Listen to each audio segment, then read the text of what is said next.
Again, my name is Brian James. Can we get the slides up when you're ready? I work with an organization called CEO Ministries, which stands for Christians Empowering Organizations. And I'm not here to talk about those guys. We really do boring stuff, like in 10 countries around the world and feeding countless thousands of people and preaching and miracles. It's really boring stuff. Today I actually want to talk about something really exciting. The Sabbath. Do you know what a Sabbath is?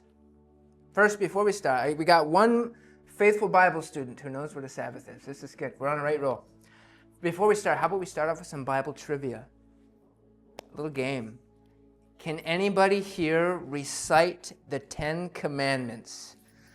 Just jump up and say them. Can you say them? Does anybody know? Does anybody know any of the commandments?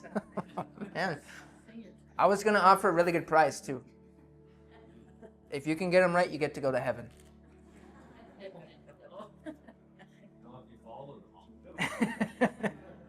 They don't have to be in order, I promise. I guess it's a bit of a risk, though, because if you get them wrong, then where do you go? I'm kidding. If you got Jesus, it's all covered. If you don't have Jesus, well, just stay until the end. We'll fix that, too. You could sum them up? Well, that's such a Jesus Jedi move right there. I bet you that's what Jesus did, too. You know, he's standing there, he's trying to have a good message, and some lawyer comes up and, what are the 10 commandments, Lord? All the laws, sum it up. He's like, love people and love God. And the guy's like, you're not wrong. Totally. No, it's fun to be with you guys. This morning we're going to talk about the secret behind the Sabbath. Have you ever experienced a Sabbath before? See, like crossed eyes? I don't know. Listen, if you're not planning on going to work today, welcome to the Sabbath. You're in it. Sabbath is the biblical day of rest. And if you know the differences between Jews and Christians, one of the really glaring ones is they do this on Saturday night instead of Sunday. So it's a really huge difference, really huge. Actually, to be honest, there is quite a lot of differences. And we're going to go through some of them today. Sabbath, to be honest, when I was researching for this particular topic, I thought it was going to be like, oh, yeah, it's pretty easy. Actually, the reason why I'm doing this is because I accidentally stumbled into just how deep and exciting it is. And so I wanted to share with you some of those today.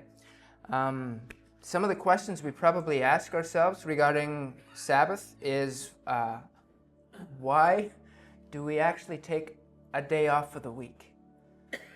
Some of you guys are probably asking, why aren't we taking more days off? Right?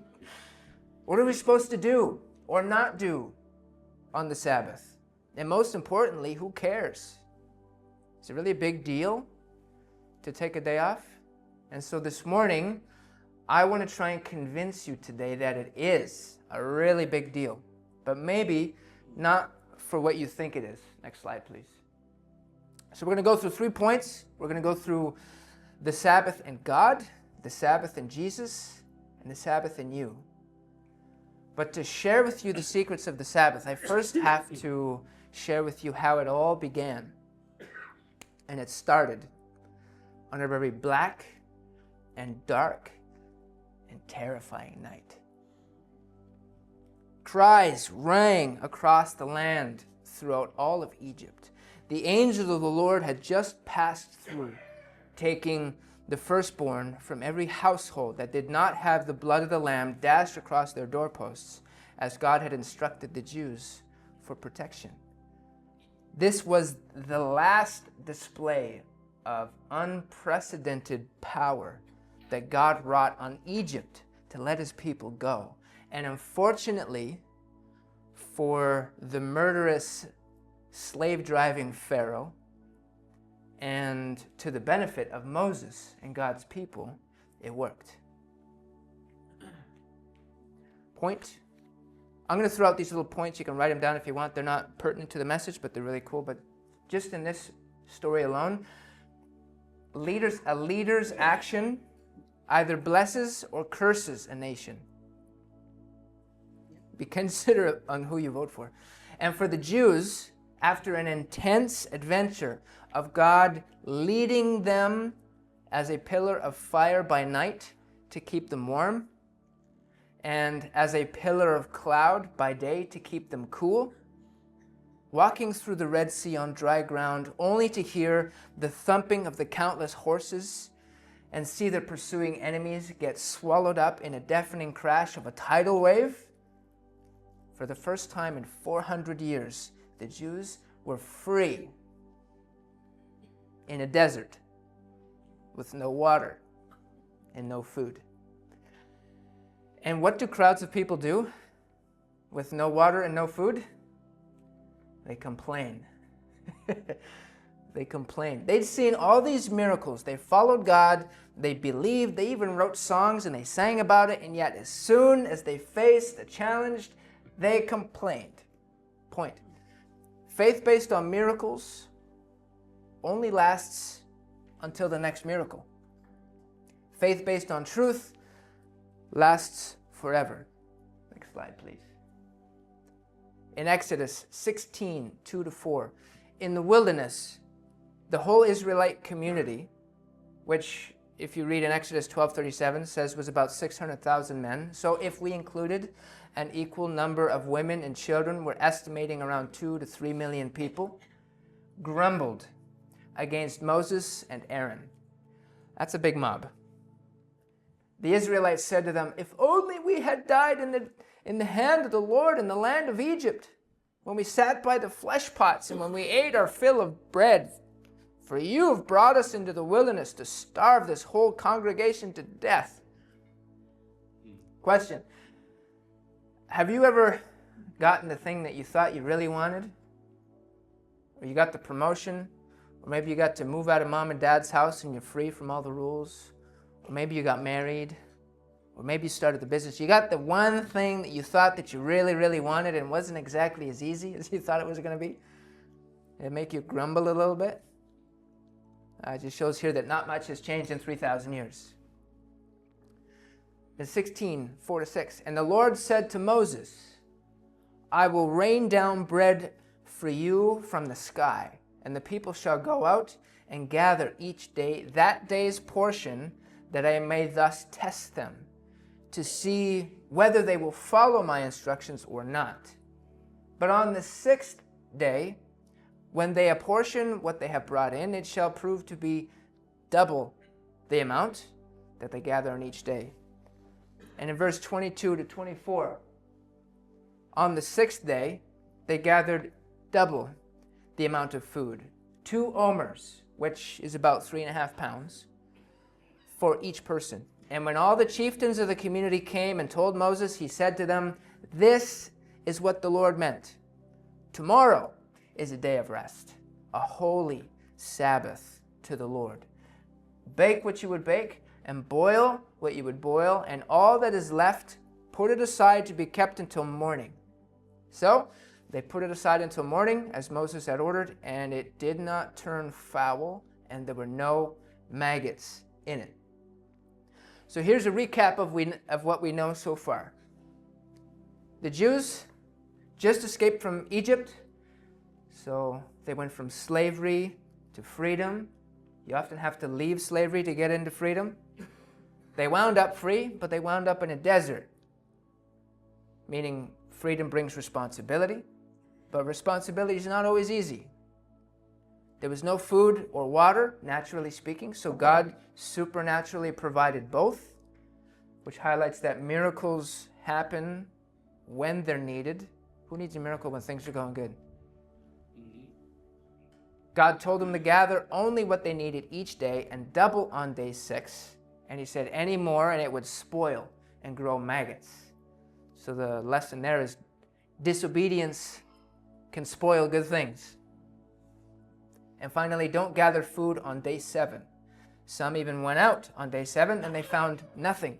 Meaning, God keeps his promises, even if we don't believe it. So the Jews. I love that. There's so many word games for that. The Jews had only been in the desert for roughly 7 weeks plus a day since God had brought them out of Egypt.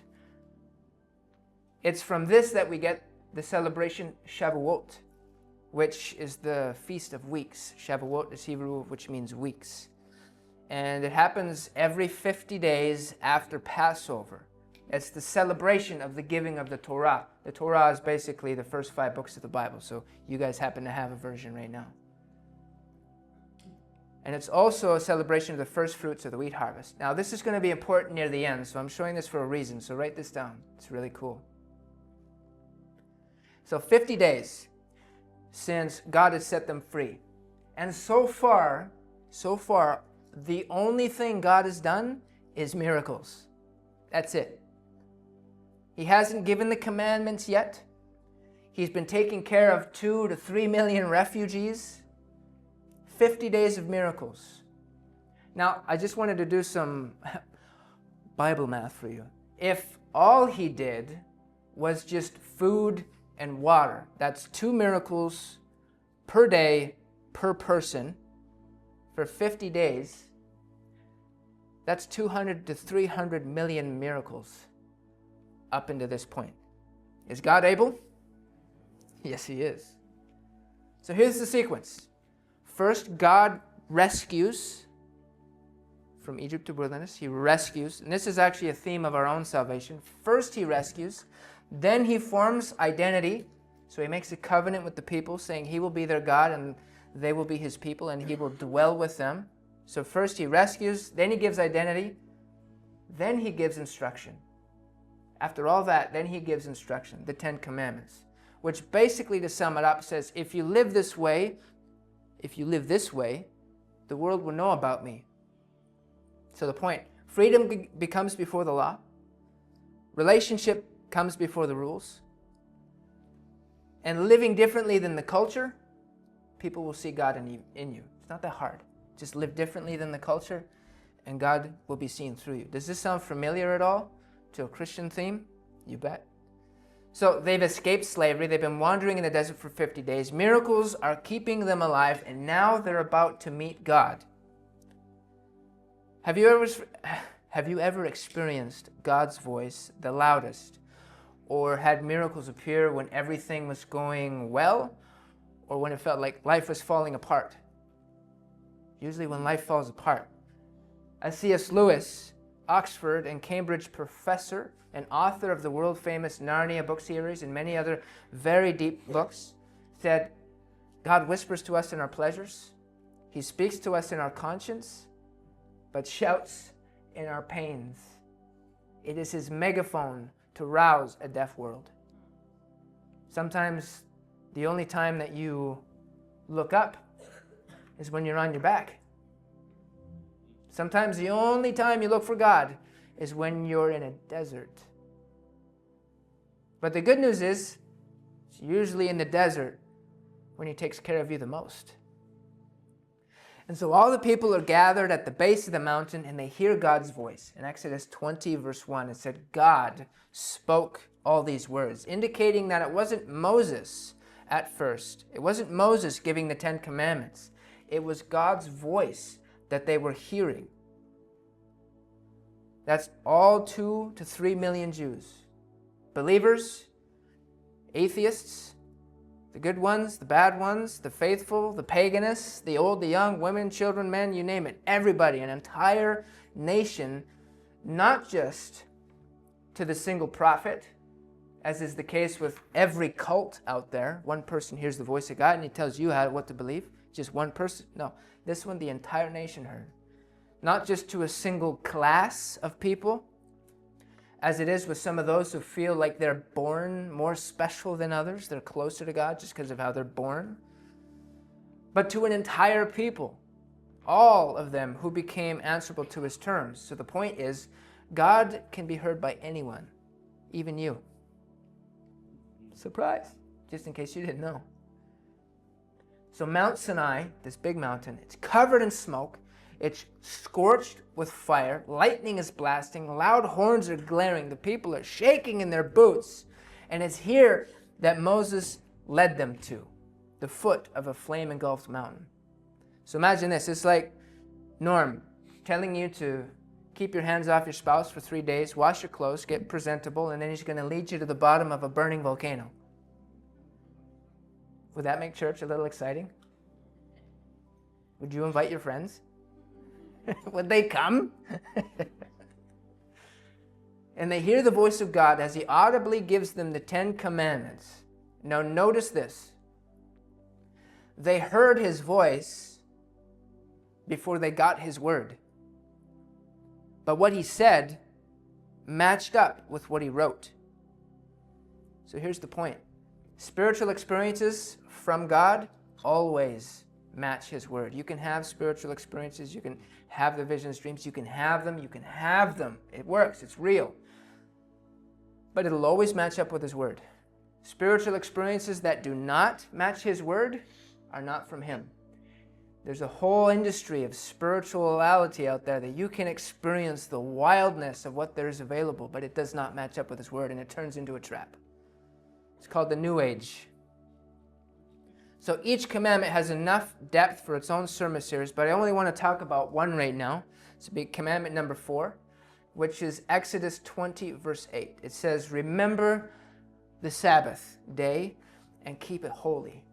Now remember our first question? What exactly are we supposed to do or not do on the Sabbath? Well, it doesn't say here, remember the Sabbath day to rest, though that is a byproduct. It says to keep it holy. Now, the Hebrew word for holy actually means to separate or to distinct it. So it's a day that's different than the other 6 secular days of the week. As Dennis Prager, a world-renowned Jewish author and radio host for 30 years, very smart guy, he says, as a Jew, he says, it doesn't mean that just resting on the Sabbath, as if we were to stay in bed from Friday night to Saturday night. So if we were to stay in bed from Friday night to Saturday night, though we would have rested, we would not have actually kept the Sabbath. In fact, holy work is permitted, even though it's still work. So for example, rabbis, pastors, priests, all of them, they not only work on the Sabbath or the Shabbat, that happens to be the day of the week they work the hardest. But their work is related to making the Shabbat holy, and therefore it's permitted. So Norm, you're off the hook. You're okay. And Dennis Prager continues, conversely, while shopping is hardly work, it's not related to making the Shabbat holy, and therefore would violate the command of keeping that day holy. Next phrase. In Exodus 20, 9 to 11, 6 days you shall labor and do all your work, but the 7th day is the Sabbath of the Lord your God. You shall not do any work. You, your son or daughter, your male or female, your slave, your cattle, or the stranger who is within your settlements. For in 6 days the Lord made the heaven and the earth and the sea and all that is in them, and he rested on the 7th day. Therefore, the Lord blessed the Sabbath day and he hallowed it. There's a reason why it's done on the 7th day. I want to show you this here. And I've got a point as to where we're going with this too. The Sabbath is on the 7th day, and it's not a coincidence. 7, if you know of gematria in Judaism, numbers actually mean things. And in the Bible, 7 means completion, covenant, rest, sacredness. So just to give you an example of what you'll see throughout the Bible, creation, 7 days. Sabbath, 7th day. The sabbatical year, 7th year. The Jubilee year, where all the slaves are freed and the land is restored. That's 7 times 7 years. So every 49 years, 7 times 7. Forgiveness, when Jesus, how many times do I got to forgive somebody? Jesus says 70 times 7. Whenever you see the word or the number 7, there's a hidden message in there. It's saying completion, covenant, rest, sacred. Why is the Shabbat on the 7th day? Because God declared this day holy. It means something. So secret number 1. The Sabbath is actually a reminder to the Jews, and I guess us as well. We've been set free. But it's a reminder that you were once enslaved, but now you're free. So the Jews would celebrate it, remembering their days in Egypt, but now we're free. We have been freed from sin. We were enslaved to sin. Now we're free. So you remember, the Jews just came from Egypt as slaves, and God refers to Egypt as the house of bondage, and he mandated a day off of work as a declaration that they're free. They're no longer slaves, because only free people can choose to take a day off of work. Even if that person who's working 7 days a week, North America, making lots of money, he's still a slave. Maybe not to a boss per se, but to something within.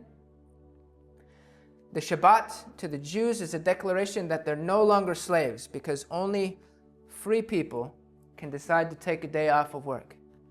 And secret of the Sabbath number 2, the significance of a day off, is that the Sabbath is also a declaration that God is the creator. That's what the Jews are intentionally doing on the Shabbat. It's not just taking a day off work. It's actually, I'm stopping all of my work so that I can acknowledge that God created everything.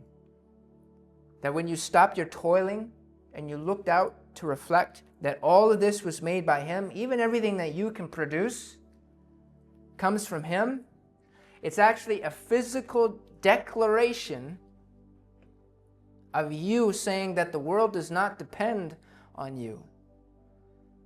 God is in control.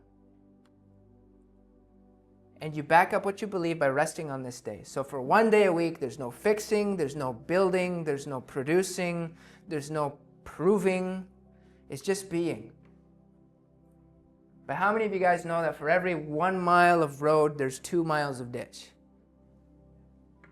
What started off as a good thing, as a resting, turned into another sort of bondage for some people.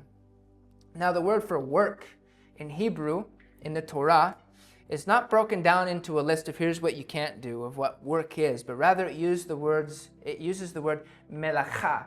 Whenever you see a KH, it's a ch. Can you want to try that?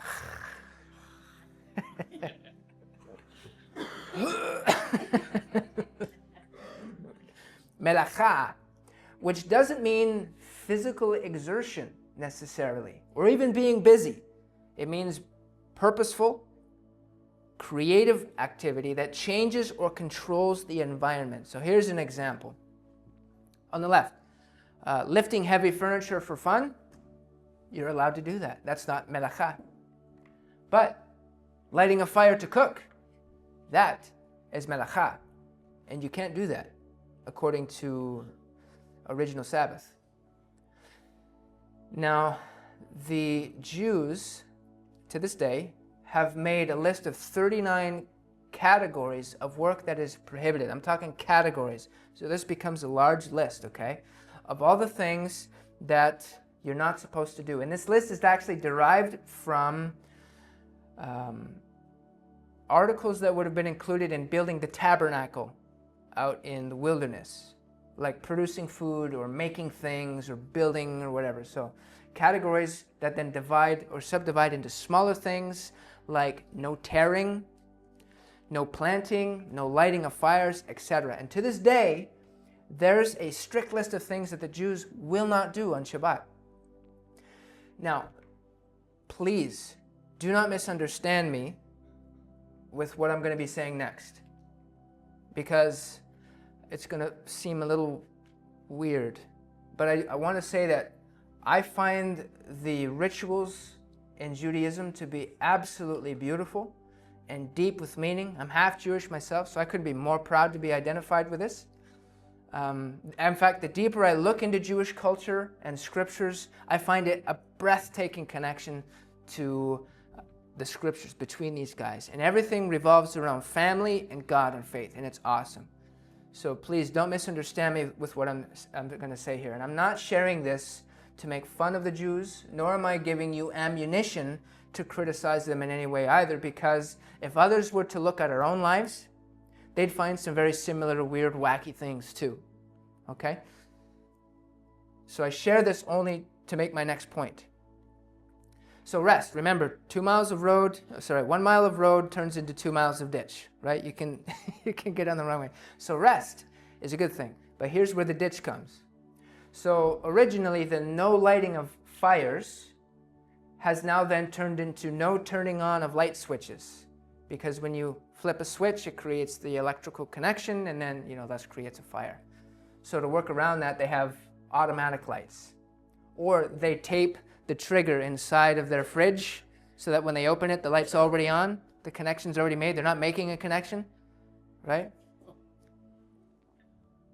No tearing materials turned into pre-torn toilet paper. Because no tearing, right? You can laugh at that one. That's that's fun. That's fun, right? I admire the commitment, but I think they're missing the point. We might find that strange, and it is kind of strange, but it's also turned into things, lots of things that we would fully agree with, like no cars, no phones, just spend time with your family all day. Undivided attention instead. Or beautiful symbolism, like the baking of the challah bread. They bake 2 loaves on Friday to remember how that they used to have to go out and gather twice that amount of manna on day 6, back in the desert. Beautiful symbolism. It's probably the Sabbath more than anything else that has kept the Jews since the beginning. In fact, without it, they might have been lost to other cultures. And we might not have even gotten Jesus. Think about that. But like I said, for every mile of road, there's 2 miles of ditch. And what started off as a good thing turned into bondage again. Just a different kind of bondage than as in Egypt. Rather, it turned into a religious system of works that one needs to do in order to gain favor with God. And all of us, not just the Jews, got into that ditch long before we arrived to today. But here's where Jesus comes in. This is the good news.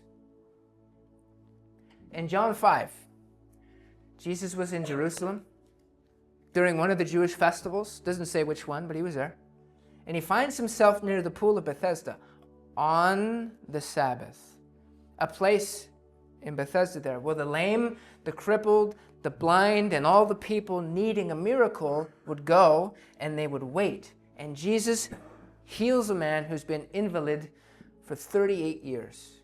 A question for you. If you've just been healed of something chronic after 38 years, how would you walk?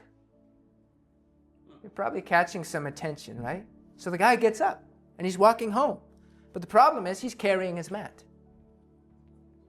And the Pharisees stop him and they say, "Hey, you're breaking the Sabbath," which in those days was punishable by death. In Exodus 31, 14 to 15, it says, "Anyone who profanes the Sabbath shall surely be put to death." And in fact, it happened in Numbers 15, 32 to 36. A guy was stoned to death for picking up sticks on the Sabbath. So what do I do when I have to go fill the fire out there? Nobody can see, right? Punishable by death. So point here. Jesus will heal where religion won't. Now to give you a breather here though, okay? In Numbers 15, this is the one and only time that it's been recorded in all of Jewish history of somebody being killed for breaking the Sabbath. And it probably only had to be done once for everyone to see how serious it was. No one since, and especially not today, has been put to death, Jew or non-Jew, for breaking the Shabbat. Now I want to give you the context here as well, because this sounds a little harsh, right?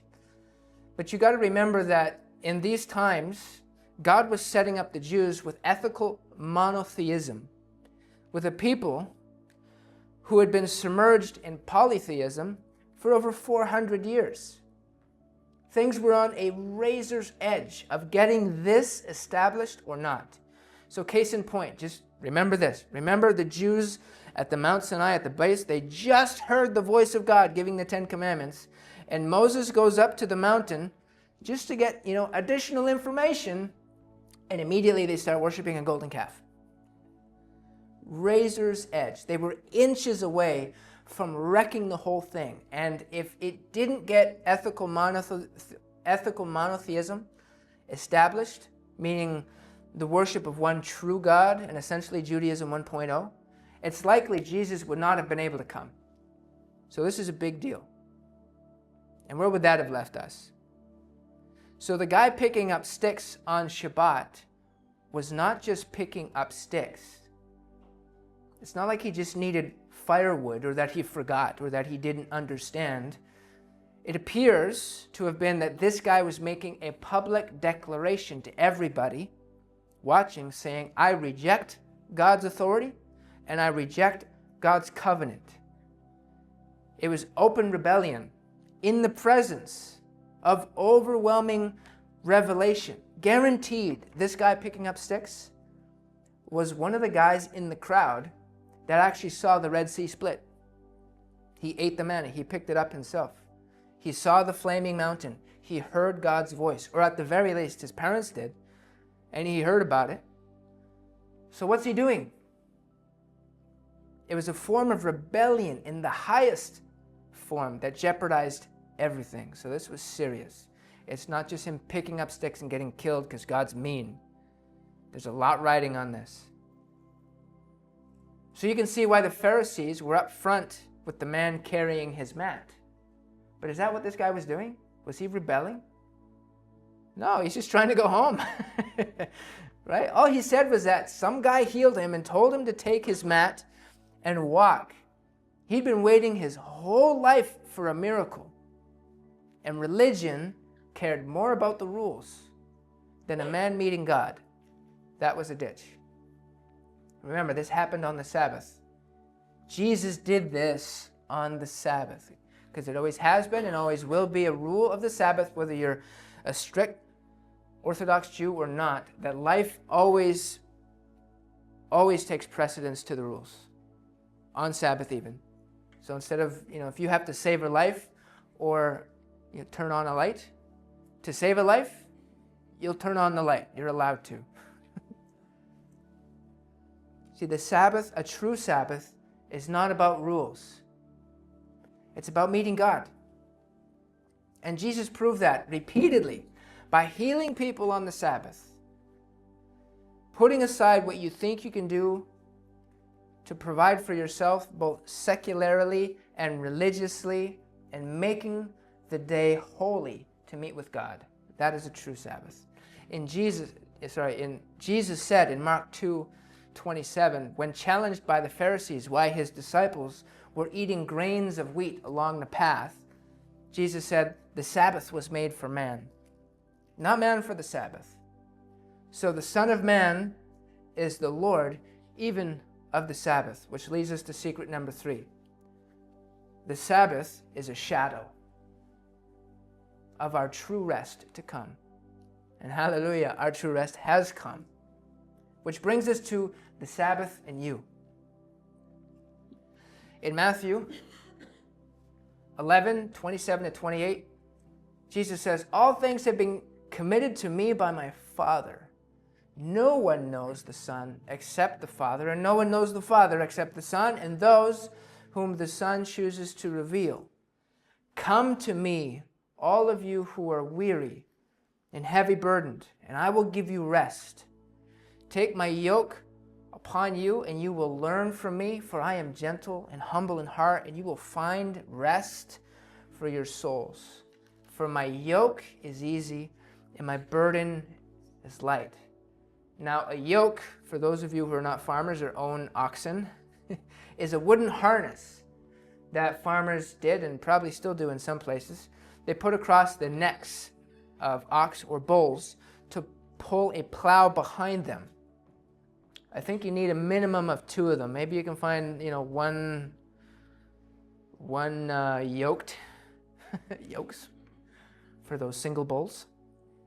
But normally you need 2 of them on the yoke to get it to work. You can't just have one. Otherwise, you're going in circles. It's shared labor.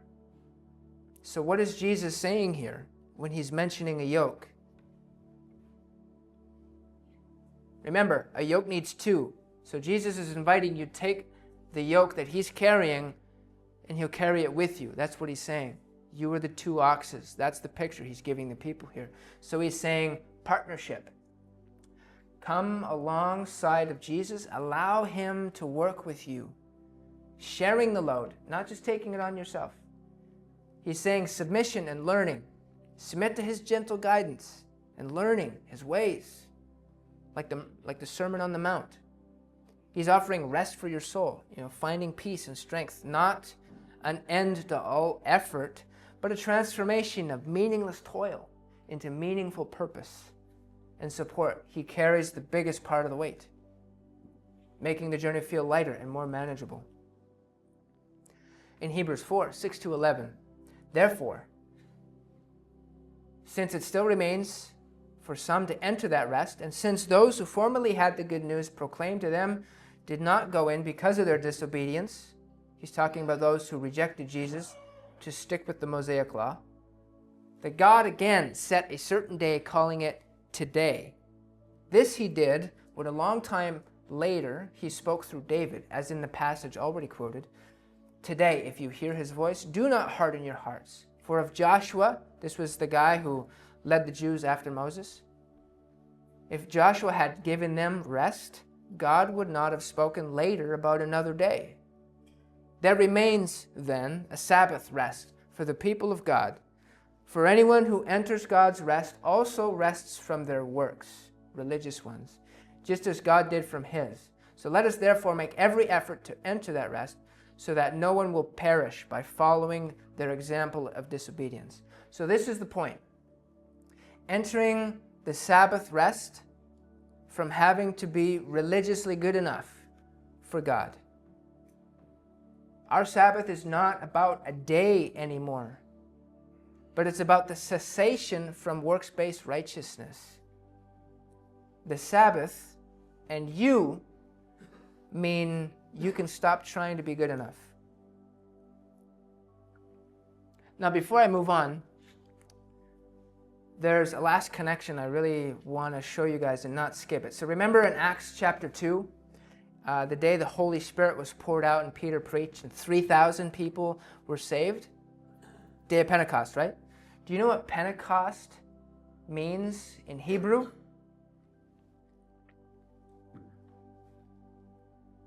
Shavuot. The very same feast Israel celebrated for giving the law at Sinai. Now remember what happened the first time the law was given.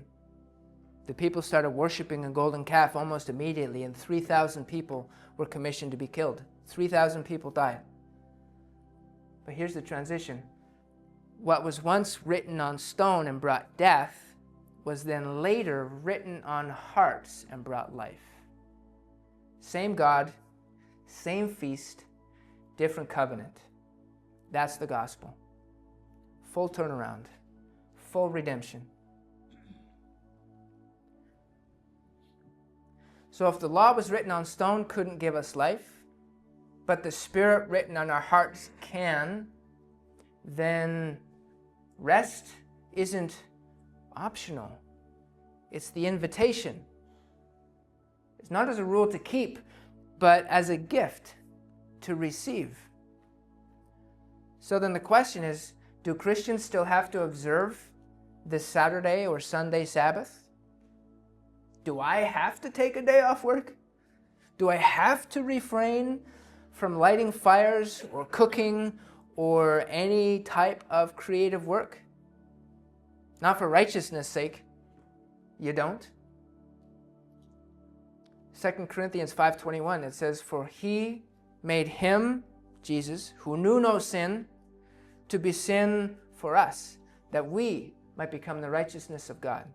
You don't have to work for righteousness anymore, because you are, right now, the righteousness of God, regardless of how messy you are. Regardless of how messy you are, you currently, right now, are the righteousness of God, and that's why you get to rest. Now, there's still debate about whether Christians should observe the Sabbath.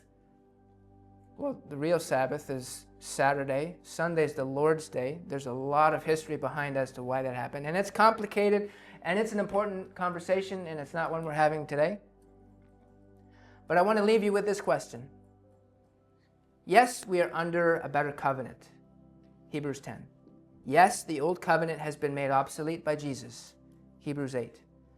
So of the 10 commandments, which is don't steal, don't murder, don't commit adultery, etc., why is keep the Sabbath and make it holy the only one we feel like we can drop? We'll commit to the other ones, but we won't commit to this one. Why this one? Don't you feel that when God tells us to do something, it also in some way benefits us? Do you not benefit from not stealing? Do you benefit from not murdering? Or honoring your parents? Do you benefit from that? Well, it depends on how hard your parents hit you, I guess.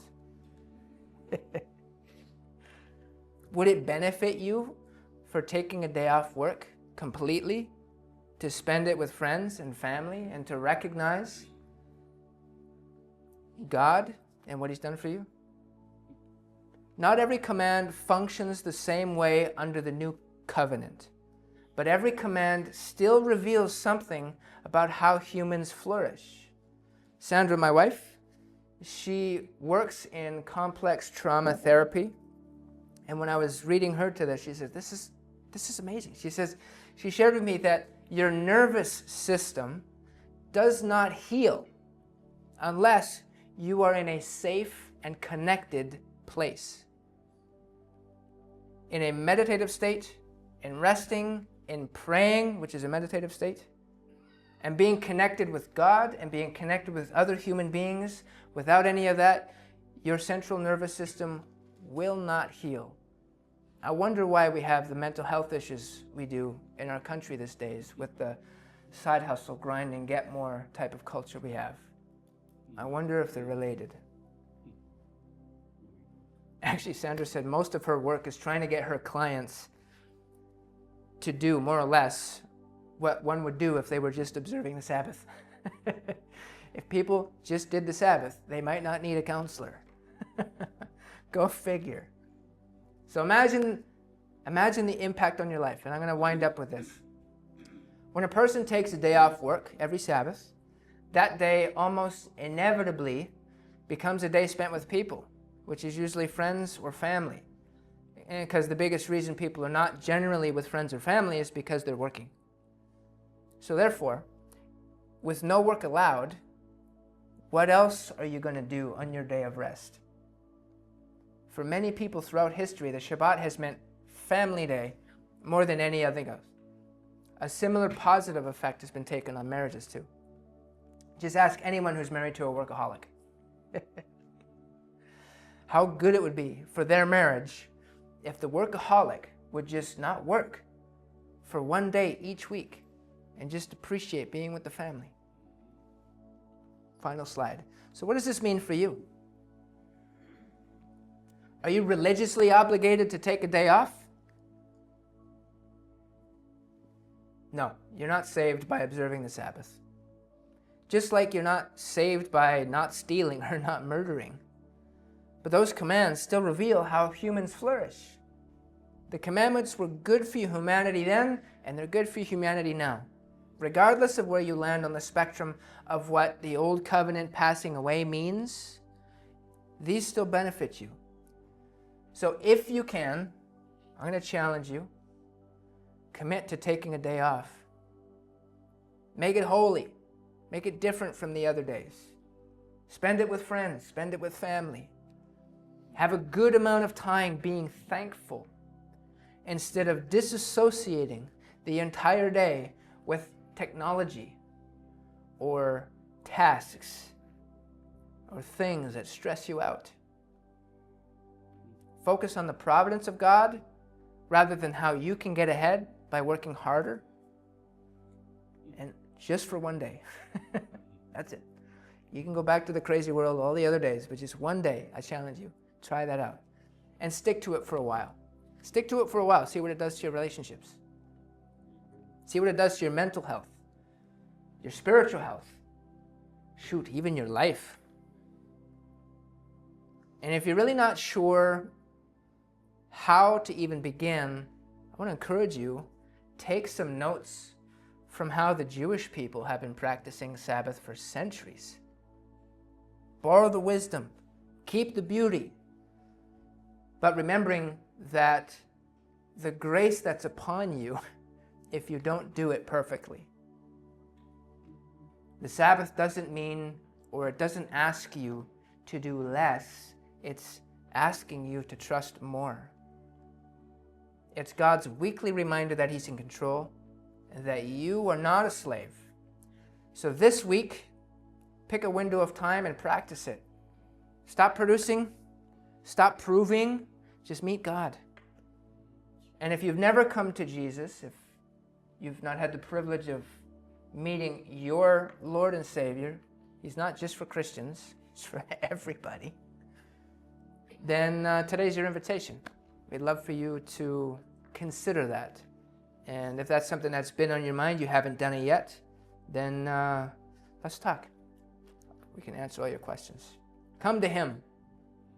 He will give you rest. Let's pray. Papa, I thank you so much for your grace. I thank you for your presence. I thank you that you came up with the idea of rest, and that you, well, first you forced us to, and now you're like, do I really need to be forced to rest? It's such a blessing. Why would I not? I thank you so much that you are life. I thank you that wherever there's confusion, you do bring answers, even if they're hard ones. But you're the God of truth. You are the way. You are the life. And it is indescribable, the fact that you have called us your kids. You've called us into your family, free of charge, fully paid for by your Son Jesus on the cross.